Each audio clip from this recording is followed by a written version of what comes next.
flash actu du web, du digital et de la tech de ce joyeux jeudi 22 août 2024, c'est maintenant, c'est sur Renaud Décode. Renaud Décode, une émission live, parce que oui, si vous retrouvez ce flash actu sur les réseaux sociaux, sachez qu'il est enregistré pendant le live de l'émission qui s'appelle Renaud Décode, en live tous les midis à partir de 11h45 sur Twitch, sur TikTok Live et sur YouTube Live. Venez nous rejoindre parce qu'on se questionne, on débat. Là, on vient de sortir de plein de débats et on y retourne, on fait des tutos de dingue. Mais là, pour l'instant, c'est l'heure du flash actu, c'est tout de suite, c'est maintenant.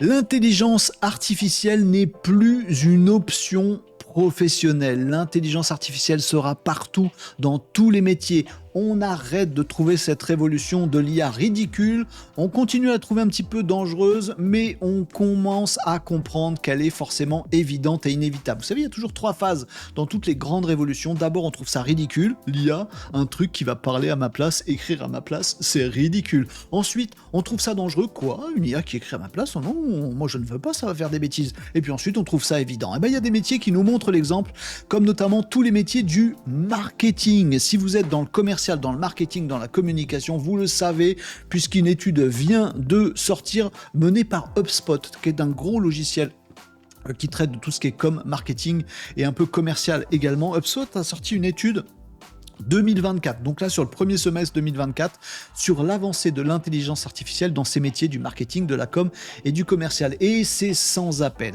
76% des personnes de ces métiers-là sont à bloc maintenant dans l'intelligence artificielle. Pour information, en 2003, il y a quelques mois, c'était 35%. Et le bond est juste énorme. Évidemment, tous les services marketing, communication, commerciaux des entreprises de la planète se mettent à l'IA. Ils les ont intégrés. Les gains de productivité sont énormes. 68% disent qu'ils ne reviendront jamais en arrière. Les gains de productivité, de confort, d'excellence, de partage d'informations, d'exploitation des bonnes données pour faire les bonnes choses, pas embêter les gens et réussir à leur vendre des produits, machin, la publication sur les réseaux sociaux, la génération d'images, la diminution des coûts de toutes ces choses-là. Bref, l'IA est inévitable maintenant dans le domaine du marketing. C'est un exemple parce que je vous l'assure, dans quelques années, dans quelques mois pour certains métiers, on dira la même chose sur tous les métiers. Dans 5 ans, dans 10 ans, on n'imaginera pas les métiers médicaux sans de l'intelligence artificielle. On n'imaginera pas des métiers de conseil, comptable, tout ce que vous voulez sans intelligence artificielle. Ce n'est plus une option, il faut absolument vous y mettre. On essaie d'y travailler tous les jours sur Renaud Décode, essayer de vous donner les clés pour y aller, mais en tout cas, il y a des métiers qui ont déjà changé et les autres sont en train de changer. L'iPhone devient arbitre de Première Ligue. Ce titre n'a aucun sens si il a du sens, puisque la Première Ligue anglaise, donc le foot anglais, a annoncé qu'elle mettait pour cette saison, là, 2024-2025, en place des dispositifs pour regarder tout ce qui est règles du jeu, hors-jeu, faute sur les terrains de foot. Oui, et ce système, c'est pas la VAR qu'on connaît. Vous savez, il y a des mecs dans un camion qui regardent les angles avec les caméras, machin. Fini.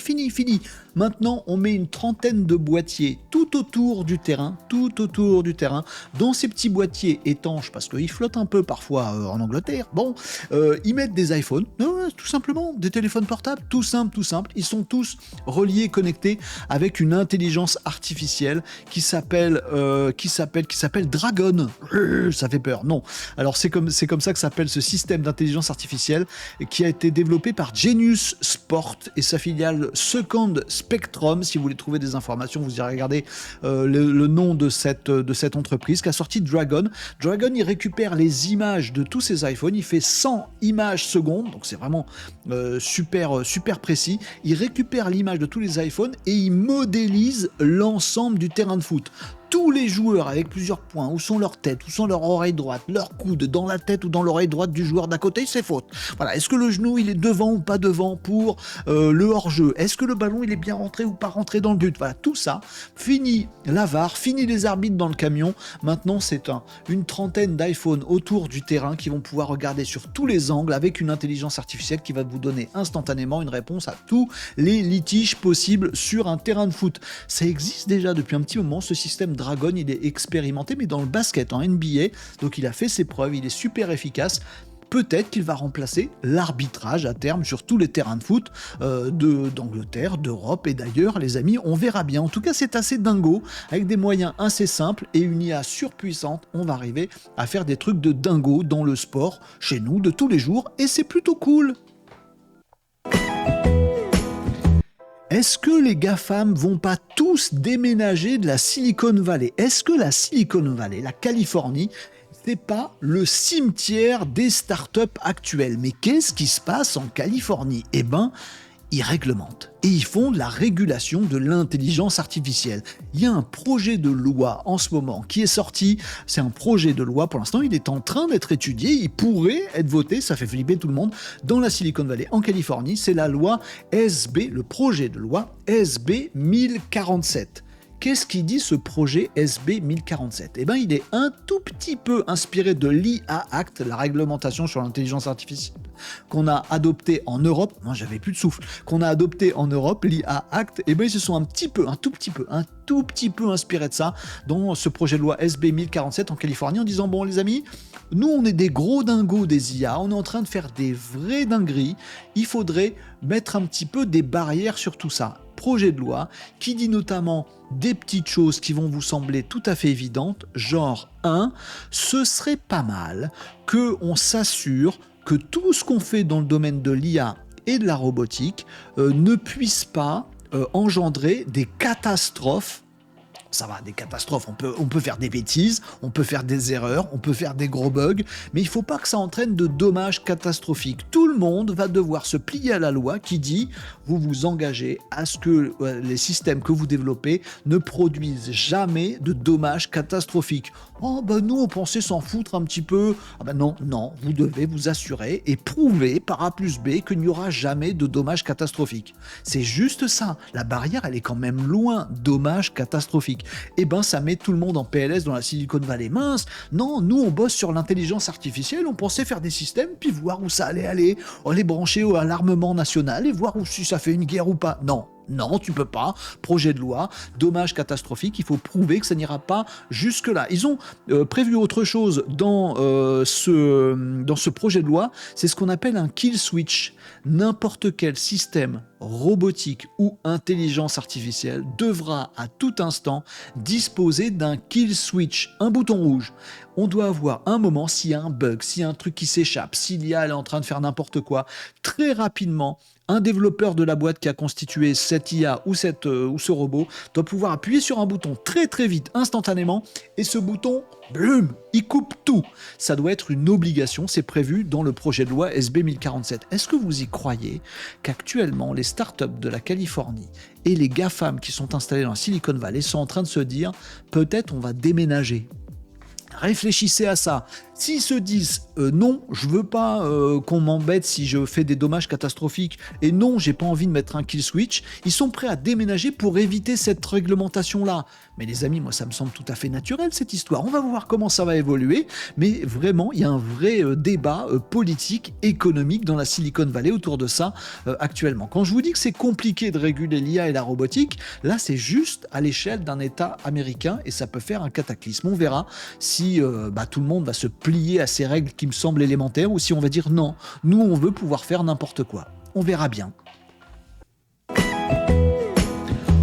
L'intelligence artificielle dans le domaine médical, c'est une dinguerie. Je sais, certains d'entre vous vont me dire non, l'IA, on veut bien pour rigoler, mais pas dans le domaine médical. Dans le domaine médical, on a des médecins, des humains, il y a des notions très relationnelles, donc on ne mettra pas d'intelligence. Moi je dis que si, je dis pas non plus qu'il faut que de l'IA, je dis qu'il faut les deux. Et pourquoi pas un petit système qui nous permet de faire des prédiagnostics? Et ben c'est Google, pas Google, le moteur de recherche, l'entreprise Google qui est très très forte en intelligence artificielle, en Deep IA et en IA médicale notamment. Ils nous ont sorti un petit modèle qui s'appelle HEAR, H-E-A-R pour Health Acoustic Representations.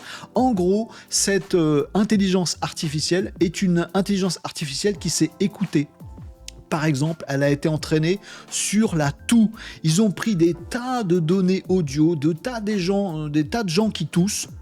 toussez dans le micro, madame. Merci, ce serait bien. Voilà, ils ont répertorié cette dame, ce monsieur, ils ont tel âge, etc. Voilà sa toux, on l'entend, très bien, très bien. Et voilà quelle maladie elle a. Ils ont mis tout ça dans une intelligence artificielle. Cette IA, maintenant qu'elle a été entraînée, elle est capable de dire toussez, monsieur, ah, vous avez telle maladie. Elle est capable de détecter la maladie que vous avez en fonction de la toux que vous avez. C'est pas fiable à 100%, un médecin non plus.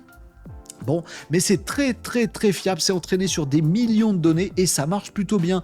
Pourquoi pas imaginer dans nos déserts médicaux, avec notre pénurie de médecins qu'on a aujourd'hui, pourquoi pas imaginer demain une médecine hybride où d'abord, avec notre smartphone, avec notre PC, eh ben on tousse, on monte sa langue, on fait tout un tas de mesures comme ça avec notre webcam, avec notre micro et des IA qui vont être connectés, qui vont nous dire « Ah ouais, vous devriez consulter pour ça » ou « Non, vous inquiétez pas, vous avez tel truc » et donner les premiers conseils.